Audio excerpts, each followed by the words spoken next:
नमस्कार दोस्तों, कैसे हैं आप सब।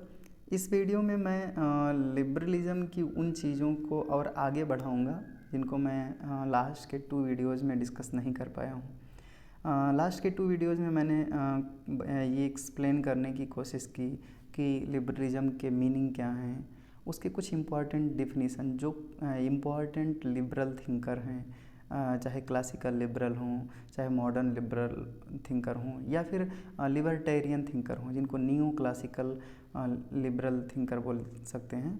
तो उनके कुछ इंपॉर्टेंट डेफिनेशन को हमने लास्ट वीडियोज़ में डिस्कस किया।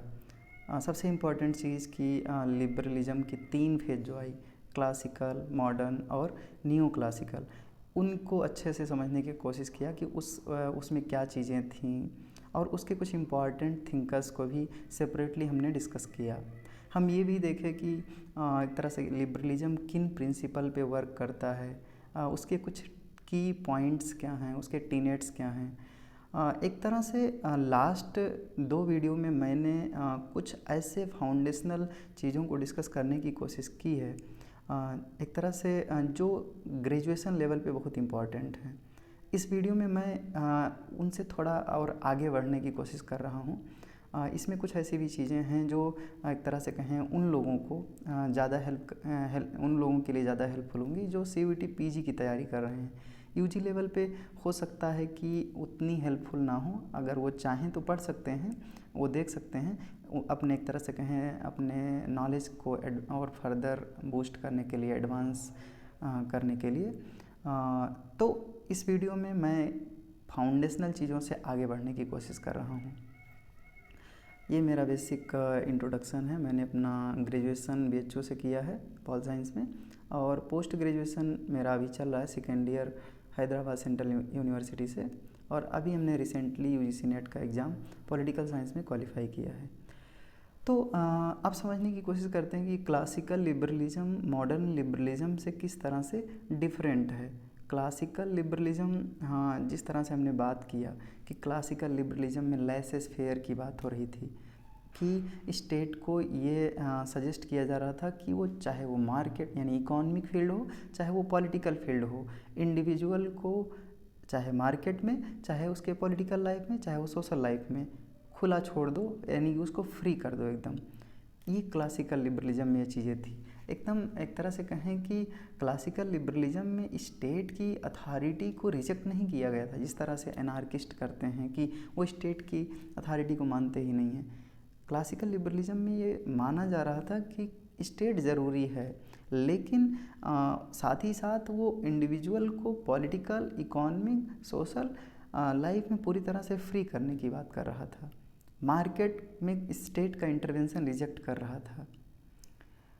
वहीं पर मॉडर्न लिबरलिज़म में चीज़ें बदल गईं। मॉडर्न लिबरलिज़म ज़्यादातर वेलफेयर ओरिएंटेड हो गया। ये माना जाने लगा कि स्टेट इंडिविजुअल को मार्केट में अगर खुला छोड़ दे रहा है, जैसे कि प्राइवेट प्लेयर हैं, कुछ प्रोड्यूसर्स हैं, बिजनेसमैन हैं, वो चीज़ों को प्रोड्यूस करके बेच रहे हैं, तो ऐसे में एक तरह से कहें सोसाइटी में कई ऐसे इंडिविजुअल हैं जो मार्केट को एक्सेस नहीं कर सकते हैं, जैसे कि गरीब लोग हैं जिनके पास पैसे नहीं हैं। तो उनका क्या होगा? उनको तो ये आज़ादी मिली है कि वो मार्केट में जो चाहें वो खरीद सकते हैं, या वो पॉलिटिकल लाइफ में जो चाहें, एक तरह से कहें मान लीजिए किसी इलेक्शन को लड़ना है, इलेक्शन लड़ने में कितनी तरह की पैसे की ज़रूरत होती है या और कई तरह की एलिजिबिलिटी की ज़रूरत होती है। तो उनको निगेटिव लिबर्टी से सिर्फ आप एक तरह से कहें सेटिस्फाई नहीं कर सकते हैं। स्टेट को इंटरवीन करने की ज़रूरत पड़ेगी सोसाइटी में, इंडिविजुअल के सोशियो इकोनॉमिक पॉलिटिकल लाइफ में, जिससे कि उसको एक तरह से कुछ पॉजिटिव फ्रीडम दिलाया जा सके। इंडिविजुअल अगर गरीब है तो उसको कुछ उसकी बेसिक नेसेसिटीज़ को पूरा करने के लिए, उसको अपनी निगेटिव लिबर्टी को एकम्प्लिश करने के लिए कैपेबल बनाने की ज़रूरत है, उसको स्किल्ड करने की ज़रूरत है। तो मॉडर्न लिबरलिज़म में वेलफेयर स्टेट की बात करते वक्त ये ध्यान में रखा गया कि इंडिविजुअल को खुला नहीं छोड़ना है, एकदम फ्री नहीं करना है। स्टेट नाइट वॉचमैन बन के नहीं काम कर सकता।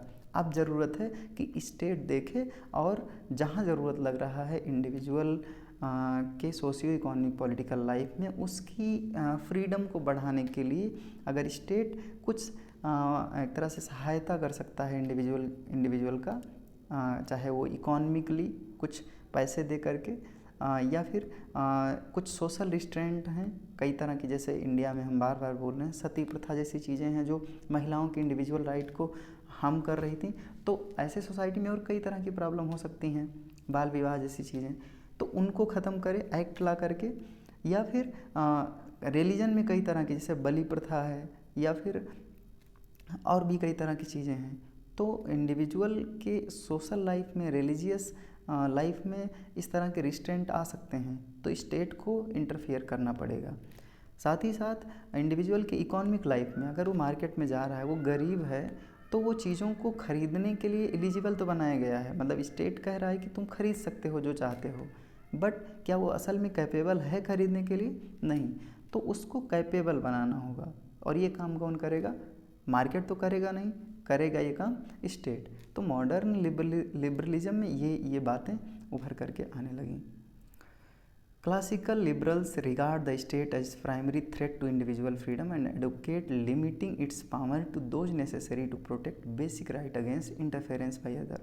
तो कुल मिला जुला के बात यही है कि और लोग इंडिविजुअल की एक तरह से कहें लाइफ में उसकी बेसिक राइट के अगेंस्ट में वर्क कर सकते हैं, सोसाइटी उसकी बेसिक राइट को हार्म कर सकती है। तो इसके लिए ज़रूरी है कि स्टेट अपनी पावर को एक्सेस करे और इंडिविजुअल के लाइफ में इस तरह के किसी भी इंटरफेरेंस को रोके। Modern liberals have held that freedom can also be threatened by private economic actor. Private economic actor जो कि मार्केट में हैं, वो मार्केट की प्राइस को, प्रोडक्ट की प्राइस को बढ़ा करके इंडिविजुअल की लाइफ में उसकी कैपेबिलिटी को एक तरह से कहें, मान लीजिए कि कोई प्रोडक्ट 5 रुपये का मिल रहा था, स्टेट इंटरफियर नहीं कर रहा है मार्केट में और प्रोड्यूसर उस प्रोडक्ट का दाम 50 रुपया कर दिए। अब इंडिविजुअल की जो एक तरह से कहें लिबर्टी है, बेसिक राइट है, वो तो हार्म होगी, क्योंकि वो ख़रीद नहीं सकते हैं, वो खा नहीं सकते हैं, वो एंजॉय नहीं कर सकते हैं। तो प्राइवेट इकोनॉमिक एक्टर जो हैं, बिजनेसमैन हैं, वो इंडिविजुअल के राइट को हार्म कर सकते हैं। सिर्फ इसी तरह से नहीं, इंडस्ट्री में घंटों घंटा उससे काम करा सकते हैं मिनिमल वेज पे, ठीक है, या फिर और भी कई तरह से हैं। तो इसलिए गवर्नमेंट को इकोनॉमिक लाइफ में इंटरफेयर करने की ज़रूरत है। Including economic regulation and provision of social services to ameliorate condition. जैसे कि सोसाइटी में कई तरह की प्रॉब्लम हो सकती हैं, उन प्रॉब्लम्स को दूर करने के लिए स्टेट को इंटरफेयर करना होगा और मार्केट को रेगुलेट करना पड़ेगा स्टेट को।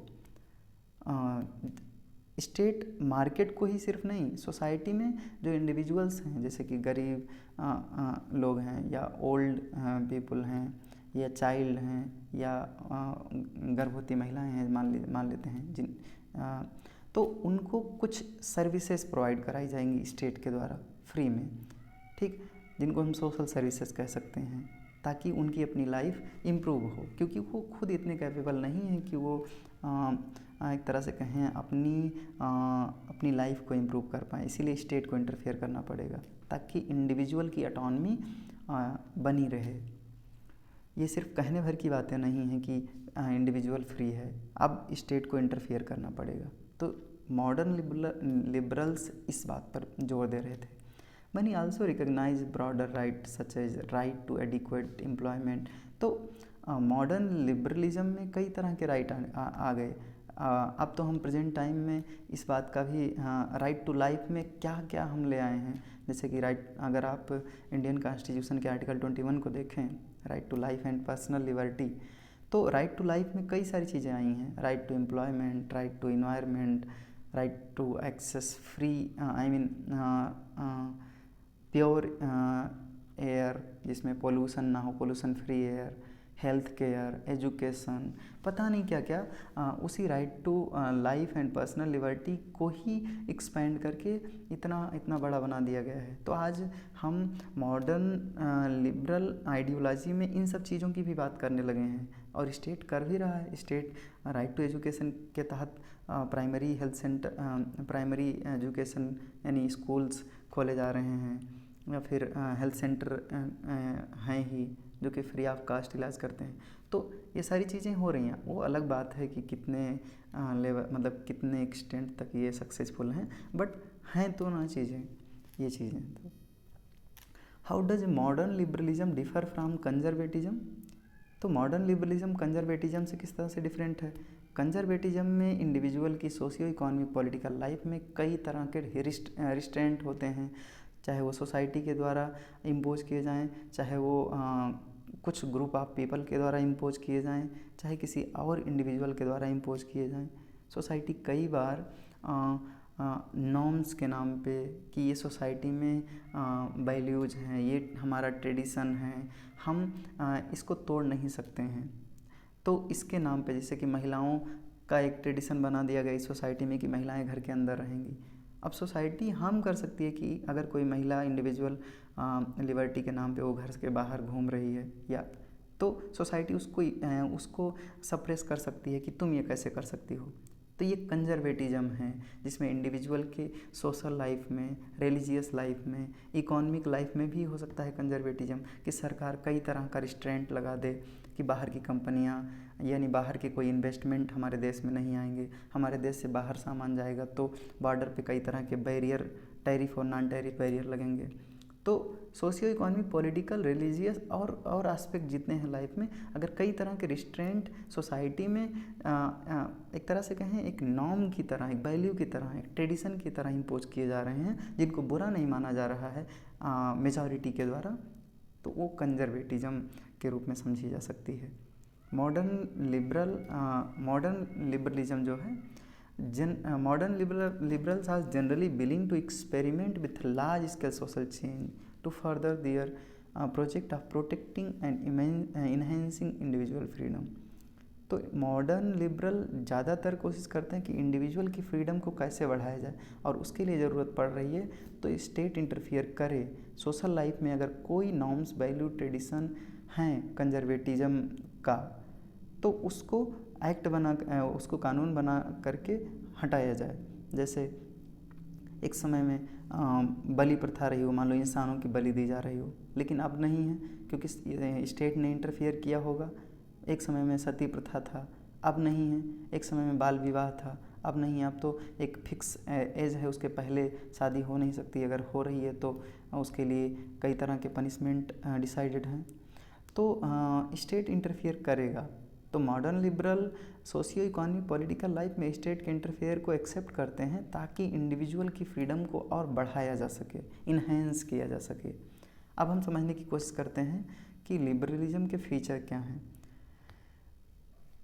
पहले ही वीडियो से हम बार बार कह रहे हैं कि इंडिविजुअलिज्म प्राइमेसी है लिबरलिज्म की। इंडिविजुअलिज्म हर्ट है लिबरलिज्म का। इसमें फोकस पॉइंट अगर कोई है तो वो इंडिविजुअलिज्म है। उसी के हम सोशियो इकोनॉमिक, पॉलिटिकल, रिलीजियस या और डायमेंशन जो हैं लाइफ के, उसकी बात करते हैं। तो individual importance of human individuality, ये liberation of the individual from complete subservience of to a group.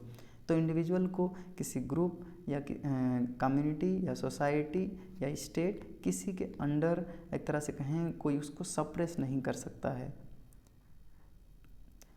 And A relaxation of the tight hold of custom, law and authority. तो इंडिविजुअल को रिलैक्स कर दिया गया है किसी भी तरह के कस्टम से, लॉ से या अथॉरिटी से, उसके socio economic, political, religious life में। दूसरा है प्रैक्टिस ऑफ एडवर्सरियलिटी और एडवर्सरीनेस।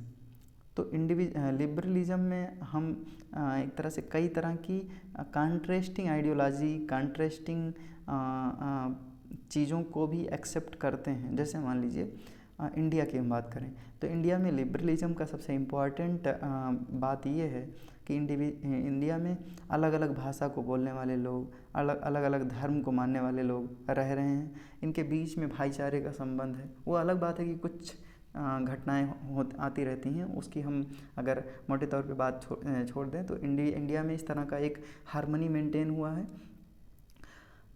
राइट विंग के लोग हैं, लेफ़्ट विंग के लोग हैं, कुछ ऐसे लोग हैं जिनकी जो कास्ट के आइडेंटिटी पॉलिटिक्स करते हैं, कुछ ऐसे लोग हैं जो कम्युनल पॉलिटिक्स करते हैं, एक तरह से रिलीजन के बेसिस पे पॉलिटिक्स करते हैं, हिंदू मुस्लिम इस तरह की। तो अलग अलग आइडियोलॉजी के लोग, अलग अलग विचारधारा के लोग रह रहे हैं। तो यही है एडवर्सरीनेस कि कई तरह के विभिन्न विचारधारा के लोग रह रहे हैं पॉलिटिक्स में। बिजनेस में भी यही बातें हैं कि कुछ लोग मानते हैं कि स्टेट का इंटरफेरेंस होना चाहिए, कुछ लोग मानते हैं नहीं होना चाहिए। तो इवन कुछ जो एक्सट्रीम आइडियोलॉजी के लोग हैं वो तो एक तरह से कहें, जैसे हम बात करें कि कम्युनिस्ट पार्टी ऑफ इंडिया की, तो वो मार्क्स की आइडियोलॉजी से इन्फ्लुएंस या मार्क्सिस्ट आइडियोलॉजी से इन्फ्लुएंस हैं। तो उनकी बातें कुछ अलग हो सकती हैं। कांग्रेस पार्टी की आइडियोलॉजी अलग हो सकती है, बीजेपी की आइडियोलॉजी अलग हो सकती है, लेकिन सब के सब रह तो रहे ना इस देश में। तो ये एडवर्सरीनेस है। रेशनैलिटी, लिबरलिज्म में रेशनैलिटी पे ही चीज़ें होती हैं। ये नहीं कि इस धर्म के इस किताब में ये लिखा है इसीलिए ये वैलिड है, ऐसा कुछ नहीं। जो इंसानों के लिए ठीक है वो ठीक है, और जो नहीं ठीक है वो नहीं ठीक है, चाहे किसी किताब में लिखा हो, चाहे कोई एक तरह से कहें कोई मौलवी या कोई महात्मा या कोई कुछ भी कहे। जो नहीं ठीक है इंसान के लिए, इंडिविजुअल के लिए, वो नहीं ठीक है, और यही रेशनैलिटी है।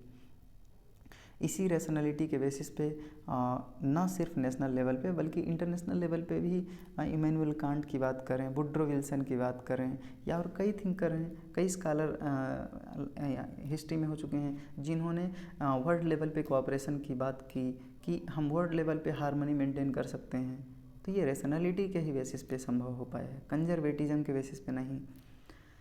डेमोक्रेटिक है लिबरलिज्म का जो नेचर है वो डेमोक्रेटिक है।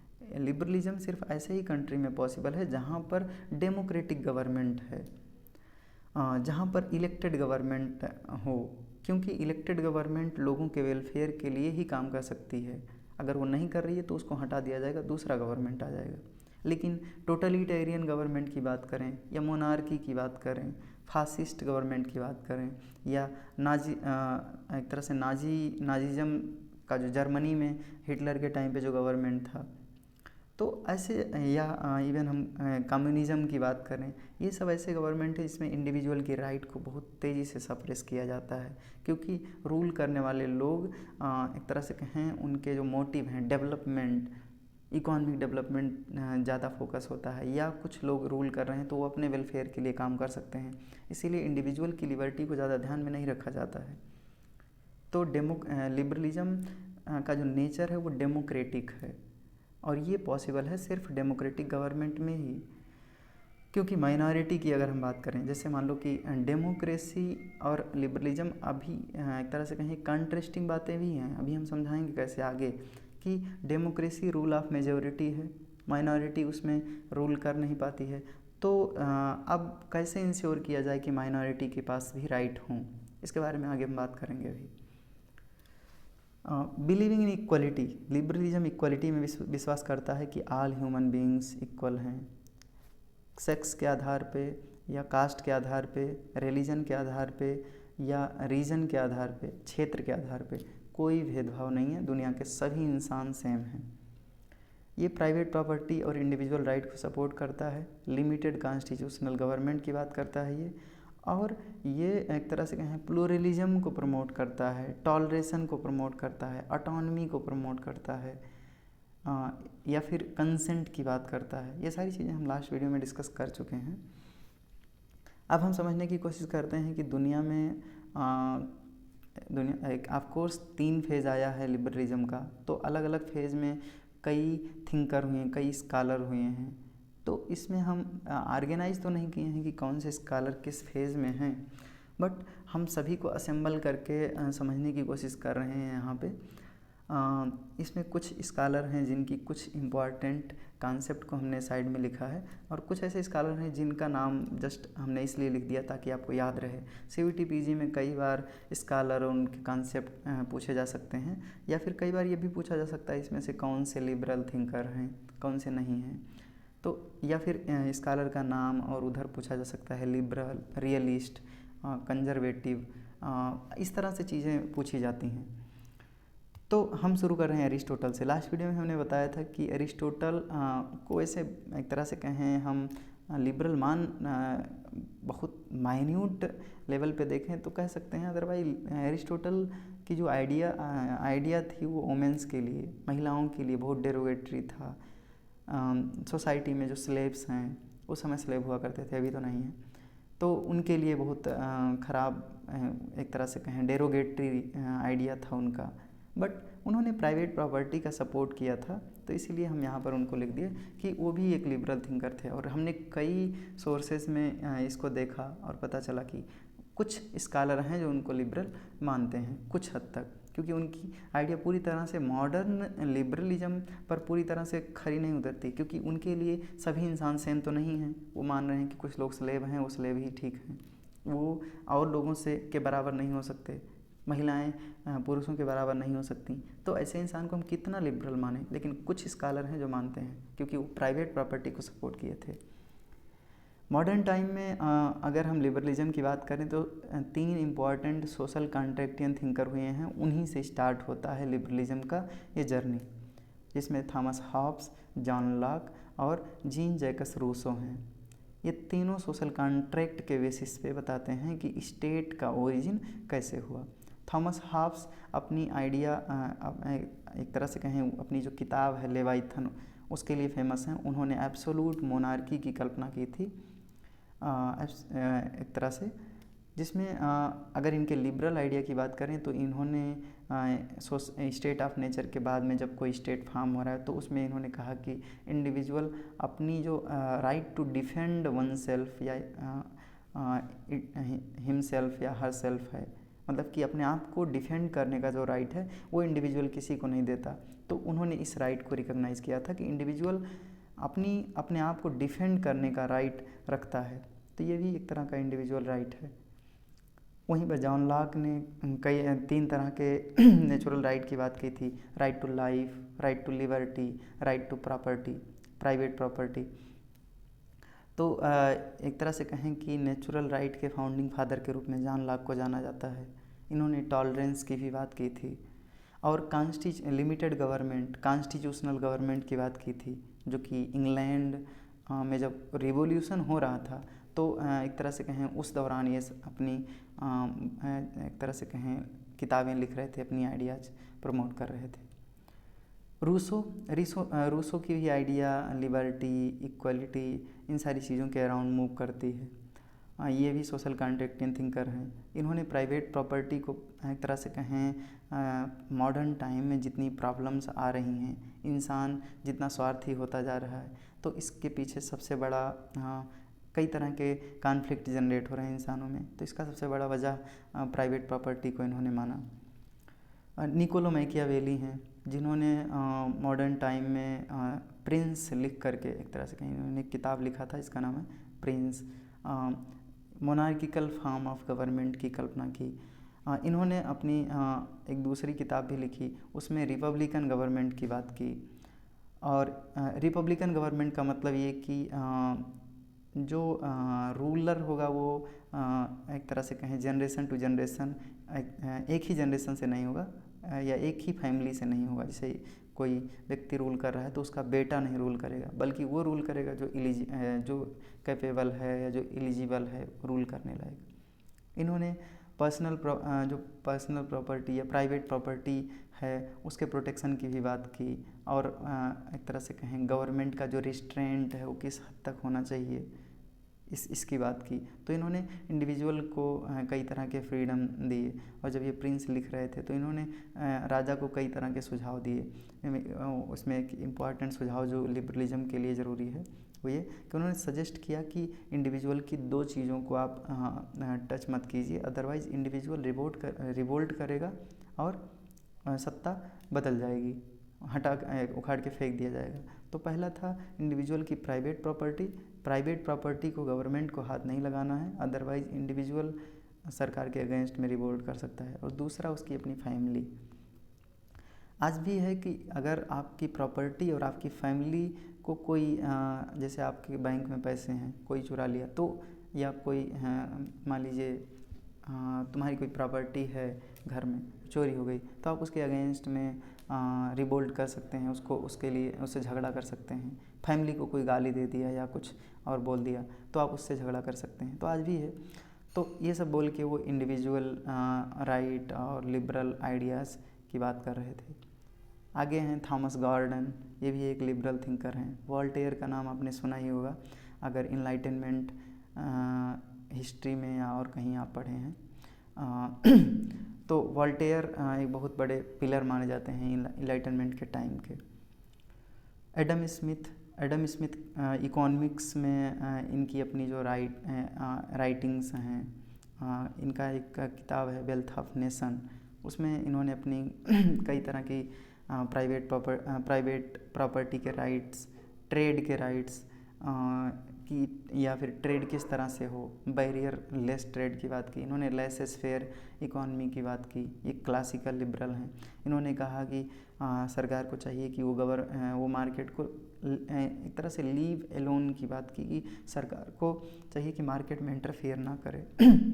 इन्होंने इंडिविजुअल के सिविल लिबर्टी की भी बात की। इनके बाद आते हैं डेविड रिकार्डो, जो एक तरह से लिबरल आइडियाज़ इनके भी हैं। ये इकोनॉमिस्ट थे बहुत बड़े, और इन्होंने भी फ्री ट्रेड और इन सारी चीज़ों की बात की।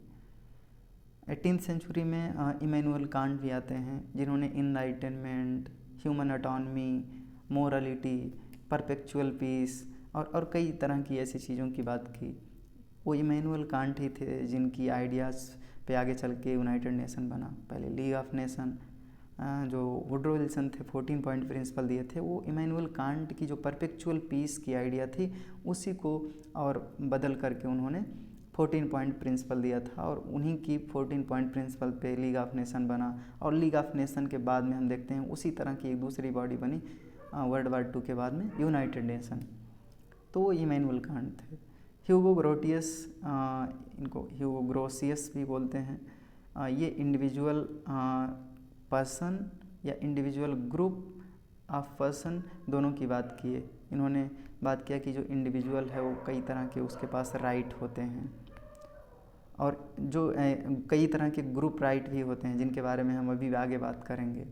बरूच स्पिनोजा हैं, ये एक तरह से कहें रिलीजियस इंटॉलरेंस, जैसे कई तरह की कम्युनल चीज़ें हो सकती हैं, इसके बहुत बड़े क्रिटिक थे, और इन्होंने सेकुलरिज्म को प्रमोट करने की बात की।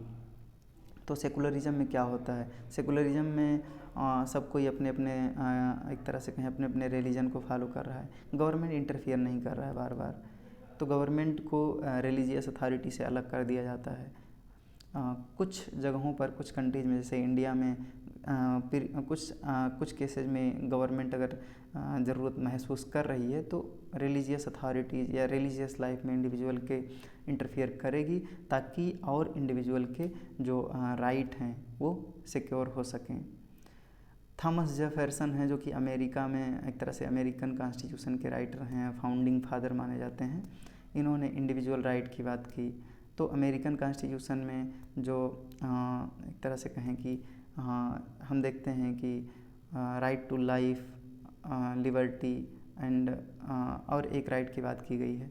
तो वो चीज़ें जेफरसन की आइडिया से आ रही हैं।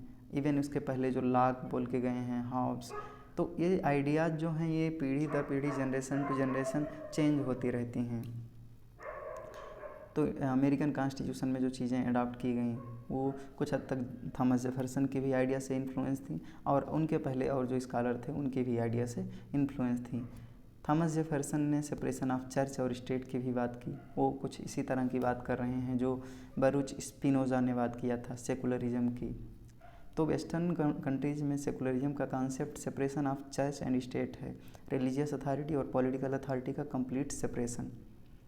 जेरेमी बेंथम आते हैं, जो कि एक बहुत बड़े यूटिलिटेरियन थिंकर माने जाते हैं, और इन्होंने यूटिलिटेरियनिज्म नाम से एक बहुत बड़ा, एक तरह से कहें बहुत इम्पॉर्टेंट किताब लिखी है। तो ये बोलते हैं कि वो सब काम ठीक है जिससे ज़्यादा से ज़्यादा लोगों को एक तरह से कहें, अगर कोई काम ज़्यादा से ज़्यादा लोगों को अच्छा, उनकी प्लीजर को बढ़ा रहा है और कुछ लोगों को दुख पहुंचा रहा है, कष्ट पहुंचा रहा है, तो वो काम गलत नहीं है। स्टेट अगर कोई पॉलिसी बना रहा है तो उसको चाहिए कि वो देखे कि ज़्यादा से ज़्यादा लोगों का भला किस तरह की पॉलिसी से होगा। अगर कुछ लोगों को नुकसान हो रहा है तो होने दो, कोई दिक्कत नहीं है मतलब।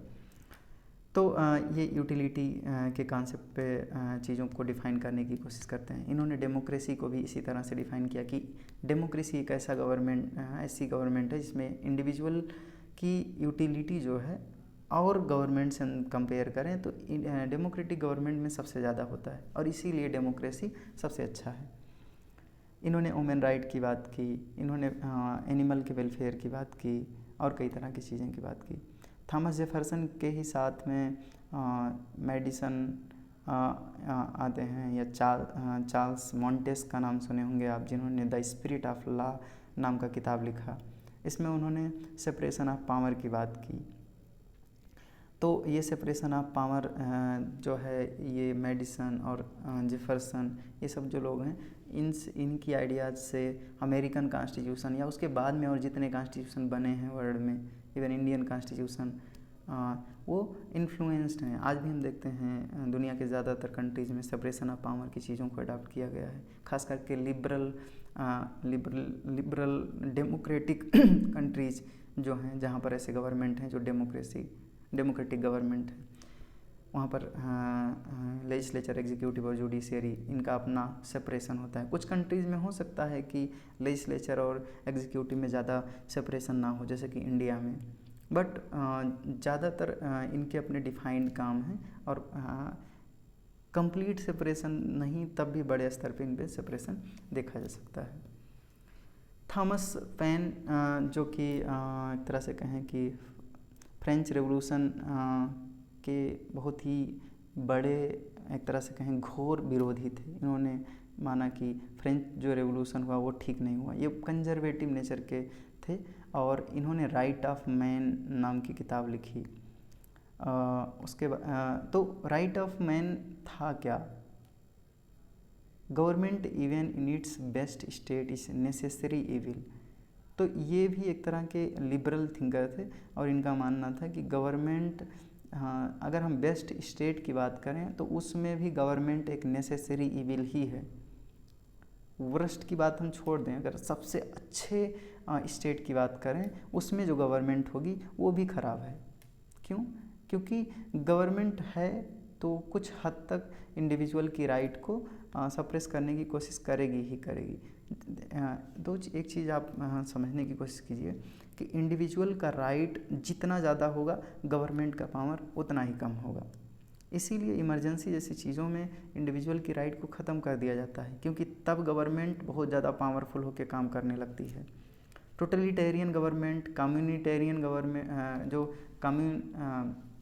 जैसे कि कई तरह के टोटलिटेरियन गवर्नमेंट दुनिया में हुए हैं, जैसे कि हम हिटलर की बात करें, मुसोलिनी की बात करें, तो उनके टाइम में इंडिविजुअल की राइट को क्यों इग्नोर किया गया? क्योंकि वो पूरी तरह से इंडिविजुअल की लाइफ में अपने पावर को स्टेट एक्सेस कर रहा था। स्टेट बहुत पावरफुल होकर काम कर रहा था, तो इंडिविजुअल का राइट और स्टेट का पावर, ये दोनों एक तरह से इन्वर्सली प्रोपोर्शनल हैं, और इसीलिए माना जाता है कि जो बेस्ट से बेस्ट स्टेट है उसमें भी गवर्नमेंट एक नेसेसरी इविल है। इविल तो है क्योंकि वो इंडिविजुअल की राइट को कुछ हद तक डिमिनिश्ड करने की कोशिश करेगा, बट नेसेसरी है। अगर वो नहीं होगा तो उसका जो राइट अभी प्रेजेंट में है उससे ख़राब इस सिचुएशन हो सकती है, इसीलिए इसको नेसेसरी इविल कहते हैं लिबरल्स। जॉन स्टुअर्ट मिल, जो कि बेंथम की आइडिया को, जेरेमी बेंथम की आइडिया को फार्मुलेट करते हैं, उसको ह्यूमनिस्टिक टच देते हैं। वो कहते हैं कि यूटिलिटी आप ऐसे एक तरह से कहें एब्स्ट्रैक्ट आइडिया नहीं है, आपको बताना पड़ेगा कि यूटिलिटी, जैसे मान लीजिए एक व्यक्ति के पास दो चॉइस है, वो मान लीजिए शराब पीता है, शराब पीने में उसको मज़ा आता है, और वहीं पर दूसरा चॉइस है कि वो कुछ एक तरह से कहें कि किताब पढ़ रहा है, किताब पढ़ने में भी उसको मज़ा आ रहा है। तो जे.एस. मिल ने कहा कि देखो, शराब पी करके उसको जो आनंद मिल रहा है और किताब पढ़ के जो आनंद मिल रहा है, प्लीजर मिल रहा है, उन दोनों प्लीजर में उनसे मिले हुए यूटिलिटी में अंतर है। जे.एस. मिल ने कहा एक हायर प्लीजर है और एक लोअर प्लीजर है। तो जो किताब पढ़ के यूटिलिटी मिल रही है वो हायर प्लीजर है, और जो शराब पी के यूटिलिटी मिल रही है वो लोअर प्लीजर है। तो जेरेमी बेंथम ऐसा डिस्टिंक्शन नहीं कर पाए थे, लेकिन जे.एस. मिल ने इसको ह्यूमनिस्टिक टच दिया। कहा कि एक तरह से कहें कि इसको क्लासीफाई कर दिया उन्होंने कि अच्छा क्या है, बुरा क्या है, और उस आधार पे उन्होंने हायर प्लीजर को ज़्यादा प्रियॉरिटी दी। तो जे.एस. मिल ने इसके अलावा उन्होंने एक तरह से कहें सेल्फ रिगार्डिंग और अदर रिगार्डिंग एक्शन की भी बात की। जब वो इंडिविजुअल फ्रीडम की बात कर रहे थे, उन्होंने कहा इंडिविजुअल को सेल्फ रिगार्डिंग एक्शन के लिए फ्री कर दो। ऐसा कोई एक्शन जो इंडिविजुअल कर रहा है जिससे उसको नुकसान हो रहा है, उसको फ़ायदा हो रहा है, उसको करने दो। जैसे मान लो कि आप शराब पीते हैं, अपने घर में बैठ के शांति से आप शराब पी रहे हैं, इससे आपको कई तरह की बीमारियां हो रही हैं, कोई दिक्कत नहीं है, आप पीजिए। मिल का कहना था कि आपको फ्री कर दिया जाना चाहिए, आप जितना मन के उतना पियो, क्योंकि आपके शराब पीने से घर में बैठ के दूसरे को नुकसान नहीं हो रहा है, तो दूसरे को चिंता करने की कोई ज़रूरत नहीं है कि आप शराब पिएँ या ना पिएँ। लेकिन आप मार्केट में जाकर के सिगरेट पी रहे हैं या मार्केट में तेज़ी से गाना सुन रहे हैं जिससे और लोग परेशान हो रहे हैं, तो अदर रिगार्डिंग एक्शन है। तो मिल का कहना था कि सेल्फ रिगार्डिंग एक्शन के लिए इंडिविजुअल को पूरी तरह से फ्री कर दो, लेकिन अदर रिगार्डिंग एक्शन के लिए इंडिविजुअल को पूरी तरह से फ्री नहीं करेंगे। स्टेट का काम है कि अदर रिगार्डिंग एक्शन में अगर कोई इंडिविजुअल ऐसा काम कर रहा है जिससे और लोगों की लिबर्टी और लोगों का फ्रीडम रिस्ट्रेन हो रहा है, तो उसको अदर रिगार्डिंग एक्शन को रोकना चाहिए। इन्होंने इकोनॉमिक राइट की भी बात की। इन्होंने लिखा था प्रिंसिपल्स ऑफ पॉलिटिकल इकोनॉमी, जिसमें इकोनॉमिक लिबरलिज्म की बात की। इन्होंने महिलाओं के लिए भी, इनकी वाइफ थी हैरियट टेलर, तो इन्होंने महिलाओं के लिए भी इक्वल राइट की बात की। इन्होंने रिप्रेजेंटेटिव गवर्नमेंट की भी बात की। इन्होंने यूनिफॉर्म डेमोक्रेसी की बात की। ये स्लेवरी और कॉलोनियलिज्म जैसी चीज़ों के एक तरह से कहें को ख़त्म करने की बात की। हालांकि वो अलग बात है कि इनका जो विचार था इंडियन को लेकर के वो बहुत ही इस तरह का था कि इंडियन बहुत बारबेरियन हैं, अनसिविलाइज्ड हैं। तो ब्रिटेन और वेस्टर्न कंट्री के लोगों का इसी तरह का आइडिया था उस समय।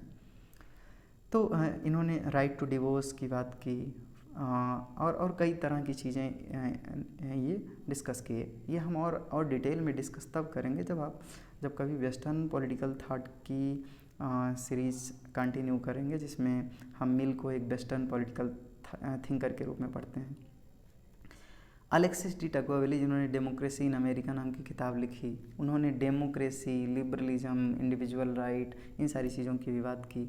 हर्बर्ट स्पेंसर, ये भी इक्वल लिबर्टी की बात कर रहे हैं। इन्होंने सोशल डार्विनिज्म नाम की एक किताब लिखी। जैसे कि हम देखते हैं डार्विन, चार्ल्स डार्विन, आप बायोलॉजी में पढ़े होंगे कि सर्वाइवल ऑफ फिटेस्ट की बात वो कर रहे थे बायोलॉजी में। तो हर्बर्ट स्पेंसर कह रहे हैं कि ये सिर्फ बायोलॉजी की बात नहीं है कि सर्वाइवल ऑफ फिटेस्ट, जो फिट है वही सर्वाइव करेगा। ये सोसाइटी में भी है। अगर कोई अनफिट है तो उसको सोसाइटी रिजेक्ट कर देती है। जैसे मान लीजिए सोसाइटी में वो लोग रूल नहीं कर सकते हैं जो अनफिट हैं, इलेक्शन में खड़े होंगे तो वो हार जाएंगे। या जितने भी जगहों पे, जैसे मान लीजिए कोई टीचिंग कर रहा है, अगर वो सही से टीचिंग नहीं कर पा रहा है तो अनफिट है अगर मान लीजिए उसके लिए, तो सोसाइटी उसकी टीचिंग को एक्सेप्ट नहीं कर सकती है। या कोई डांस कर रहा है, सही से नहीं कर पा रहा है तो उसको रिजेक्ट कर दिया जाएगा। तो इन सोसाइटी के डिफरेंट डायमेंशन में वही फिट होता है, वही सर्वाइव करता है। एक तरह से कहें वही सर्वाइव करता है जो सबसे ज़्यादा फिट होता है। इसके बाद में आते हैं टी.एस. ग्रीन, जो कि बहुत ही मोरलिस्ट, बहुत ही लिबरलिस्ट, बहुत ही आइडियलिस्ट थिंकर हैं। और इनके दो स्टूडेंट हैं जिनका नाम बहुत ही इम्पोर्टेंट है पॉलिटिकल साइंस में, वो हैं बोसंकाट एंड बारकर, जिनके बारे में हम आगे बात करेंगे कभी। जॉन डीवी जो कि एक तरह से कहें लिबरलिस्ट थिंकर हैं, ये डेमोक्रेट थे। इनकी आइडियाज़ बहुत प्रेगमेटिक थी, प्रैक्टिकल आइडियाज़ इनकी थी, तो ये भी एक लिबरल थिंकर हैं। सबसे इम्पॉर्टेंट चीज़ कि इनसे इंडिया के यानी कि हमारे डॉक्टर भीमराव अंबेडकर काफ़ी ज़्यादा इन्फ्लुएंस थे इनकी आइडियाज़ से, और ख़ास करके प्रेगमेटिक आइडियाज़ से।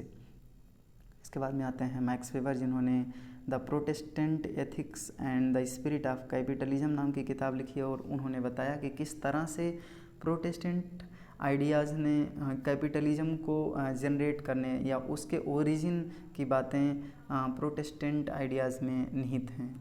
ये लेफ़्ट विंग लिबरल स्कॉलर थे, और इन्होंने ब्यूरोक्रेसी पे काफ़ी अच्छी चीज़ें लिखी हैं। तो पब्लिक एडमिनिस्ट्रेशन में भी इनको बहुत पढ़ा जाता है पॉल साइंस में। ऑर्टेगा वाई गसेट भी एक इम्पॉर्टेंट लिबरल थिंकर हैं। फ्रीडरिक हैयाक, जिन्होंने द रोड टू सर्फडम नाम की किताब लिखी, इन्होंने फ्री मार्केट कैपिटलिज्म की बात की, और ये वही नियो क्लासिकल लिबरल थिंकर हैं जिनकी आइडिया पे आज प्रेजेंट में एक तरह से कहें कि चीज़ें चल रही हैं। थैचर और रीगन की जो एक तरह से थैचरिज्म और रीगनिज्म की आइडियाज़ यूएसए और यूके में अडॉप्ट की गई, नियो लिबरल इकोनॉमिक पॉलिसीज़ जो इंडिया में 1990s में अडॉप्ट की गई, कमोवेश उसी तरह की आइडियाज़ इनकी हैं जिन पे आज नियरली पूरा दुनिया चल रहा है लगभग। कार्ल पोपर, जो कि एनिमीज ऑफ ओपन सोसाइटी नाम की एक किताब लिखे, ये भी बहुत इम्पॉर्टेंट लिबरल थिंकर हैं। इन्होंने मार्क्स को या फिर प्लेटो, एरिस्टोटल और कई स्कॉलर को ये कहा कि ये ओपन सोसाइटी के इनमी हैं।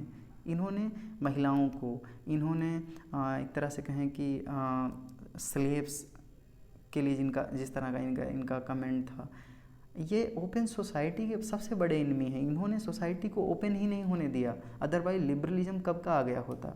इंडिविजुअल की राइट को इन्होंने कॉन्स्ट्रेन किया, रिस्ट्रेन किया, इन्होंने इंडिविजुअल की राइट को रिकॉग्नाइज नहीं किया।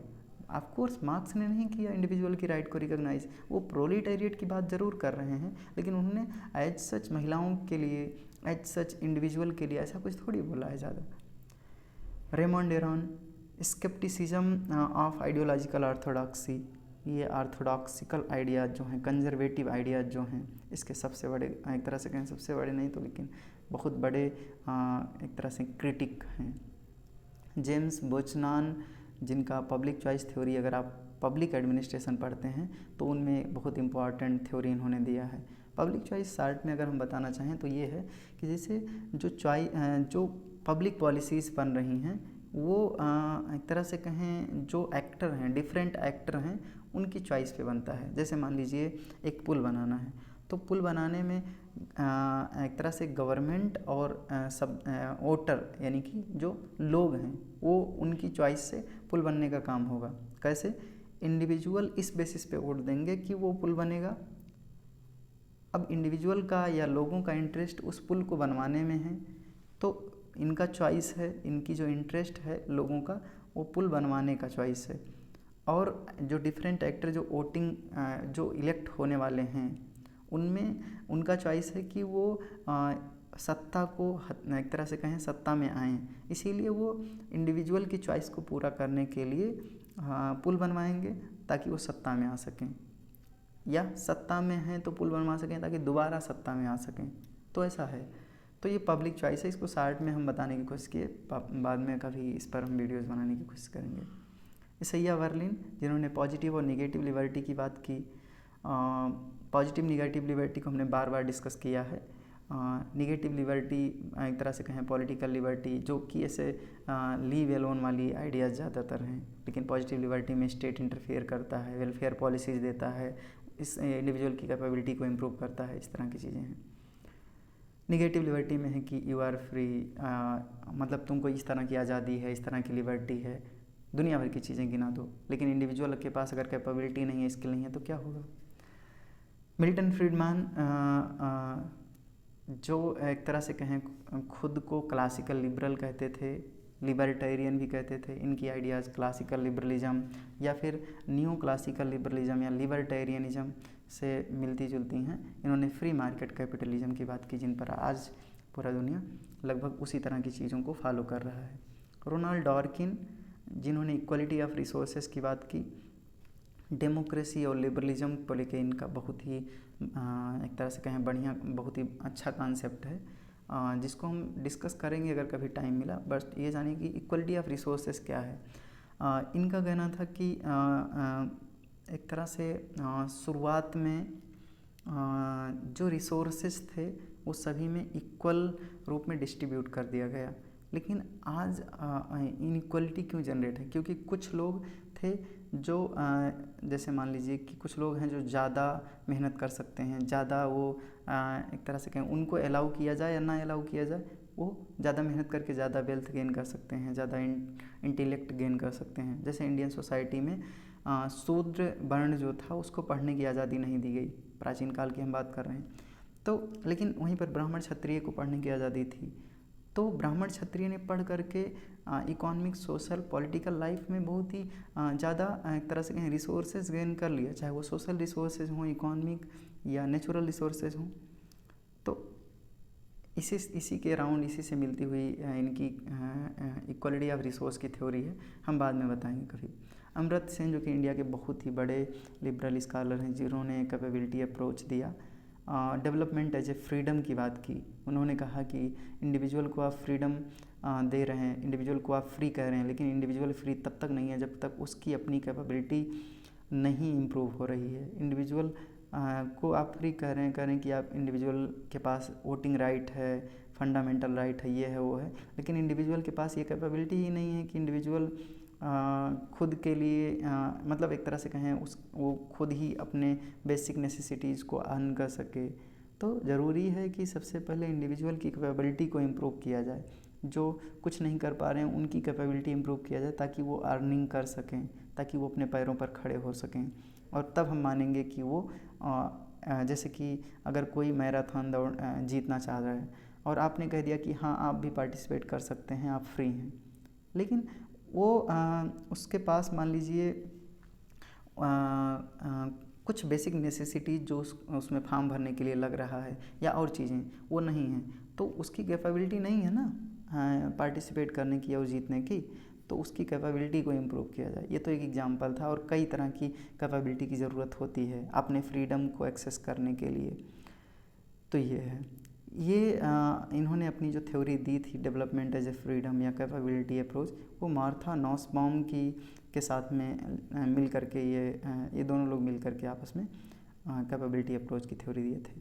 इसके बाद में है रॉबर्ट नोजिक, जिन्होंने एक तरह से कहें लिबर्टेरियन की आइडियाज़ को डिफेंड किया अपनी किताब एनार्की, स्टेट एंड यूटोपिया में, जो कि 1974 में लिखा इन्होंने। तो इनकी आइडियाज़ राल्स की आइडियाज़ से थोड़ा कंट्रास्टिंग है, यानी कि राल्स की जो थ्योरी ऑफ जस्टिस है, जिसमें उन्होंने डिस्ट्रीब्यूटिव जस्टिस की बात की। राल्स ने एक किताब लिखा थ्योरी ऑफ जस्टिस, इसमें उन्होंने डिस्ट्रीब्यूटिव जस्टिस की बात की कि सोसाइटी में जो डिस्ट्रीब्यूशन होना चाहिए वो इक्वल डिस्ट्रीब्यूशन होना चाहिए। और उसके अगेंस्ट में रॉबर्ट नोजिक ने एक किताब लिखी एनार्की, स्टेट एंड यूटोपिया, जिसमें उन्होंने बात किया कि इंटाइटलमेंट थ्योरी ऑफ जस्टिस। इसमें उन्होंने कहा कि इंडिविजुअल को आप बार बार इक्वल डिस्ट्रीब्यूशन करा रहे हैं सोसाइटी में, कुछ लोग होंगे जो ज़्यादा मेहनत करके आगे बढ़ जाएंगे और बाद में फिर से डिस्ट्रीब्यूशन करके सबको बराबर कर दे रहे हो, तो ये तो इनजस्टिस हुआ ना। ये लिबरल आइडिया के अगेंस्ट में जा रहा है, और इसी बेसिस पे उभर के आता है न्यू क्लासिकल लिबरलिज्म, क्योंकि राल्स की जो आइडियाज़ हैं वो तो मॉडर्न लिबरलिज्म की आइडियाज़ हैं, पॉजिटिव फ्रीडम वाली आइडियाज़। तो रॉबर्ट नोजिक की जो आइडिया है वो ये है कि इंडिविजुअल सबसे एक बार अगर इक्वल डिस्ट्रीब्यूशन हो गया तो छोड़ दो, इंडिविजुअल जो मेहनत कर रहा है वो आगे बढ़ेगा ही, जो नहीं कर रहा है लेजीनेस है जिसके अंदर वो आगे नहीं बढ़ पाएगा। तो उन्होंने इंटाइटलमेंट थ्योरी ऑफ जस्टिस दिया। अब आगे इसके बाद में लेक्चर का ये वीडियो काफ़ी बड़ा हो रहा है, आगे हम पढ़ेंगे लिबरलिज्म इंडिया में किस तरह से वर्क किया एंशिएंट टाइम से अब तक, और इसके आगे भी और कई सारी चीज़ें हैं जिसमें हम लिबरलिज्म और डेमोक्रेसी की बात करेंगे, या इसके अलावा कई बार डेमोक्रेसी में टेरिनी ऑफ मेजॉरिटी होती है उसकी बात करेंगे, कम्युनिटेरियनिज्म की बात करेंगे, मल्टीकल्चरलिज्म की बात करेंगे, और लिबरलिज्म के प्रोस एंड कॉन्स क्या हैं इसकी बात करेंगे। डेमोक्रेटिक लिबरल स्टेट का ड्राबैक क्या है, बिल कैमली का या फिर भिखो परेख, इन सब लोगों की जो आइडियाज़ हैं उनको हम डिस्कस करेंगे अगले वीडियो में। तो आप इस वीडियो से रिलेटेड अगर आपका कोई कमेंट है, कोई प्रतिक्रिया है, कोई क्वेश्चन है, तो आप हमको कमेंट बॉक्स में लिख के बता सकते हैं। मिलेंगे अगले वीडियो में, तब तक के लिए जय हिंद।